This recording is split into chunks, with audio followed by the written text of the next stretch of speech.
प्रेम वही है कि आप कितने भी व्यस्त हो लेकिन अपने परमात्मा के लिए समय निकालो। ये भगवान के प्रति सच्चा प्रेम है।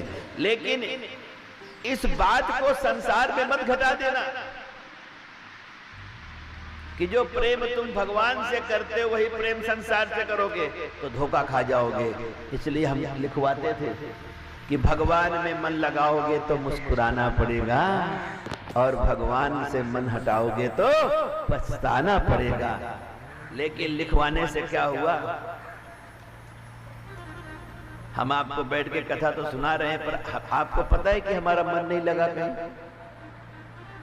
भागवत पढ़ा है वेद व्यास जी ने भी, लिखी भी है, लेकिन बेटे मन फंस गया कि नहीं? लेकिन सुखदेव जी ने पढ़ करके जीवन में उतार दिया तो जीवन मुक्त हो गए।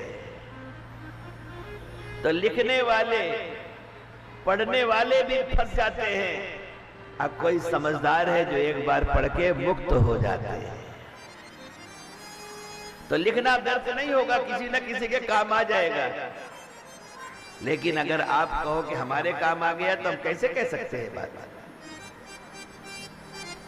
जब तक ये हमारी स्वयं की दशा नहीं होगी तब तक ये मन की दुर्दशा बनी रहेगी सबकी।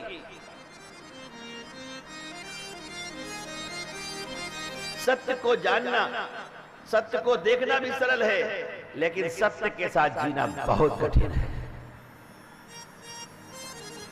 कथा श्रवण करना आसान है, कथा जैसा जीवन जब आ जाता है तो जीना बड़ा मुश्किल होता है।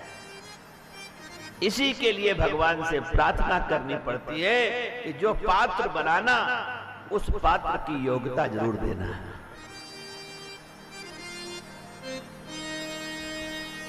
जो कार्य करवा रहे उस कार्य की संपन्नता का सामर्थ्य जरूर देना है। और सावक पे मन आ गया, पालन पोषण करते। अब वो सावक कितना गड़बड़ करता कि राजर्षि भरत जो संत हो गए जब पूजा करने बैठता, संत उच्च कोटि के महापुरुष, तो वो जो हिरण का बच्चा है ना उनकी सामग्री को फेंक देता। फिर भी दया आ जाती, नाना इसे कुछ नहीं कहेंगे, इसके माँ बाप हैं।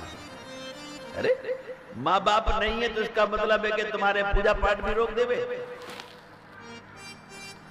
इस कथा से प्रेरणा लेनी चाहिए कि हम ऐसे संबंध न बना लेवे कि हमारी साधना ही चौपट हो जाए।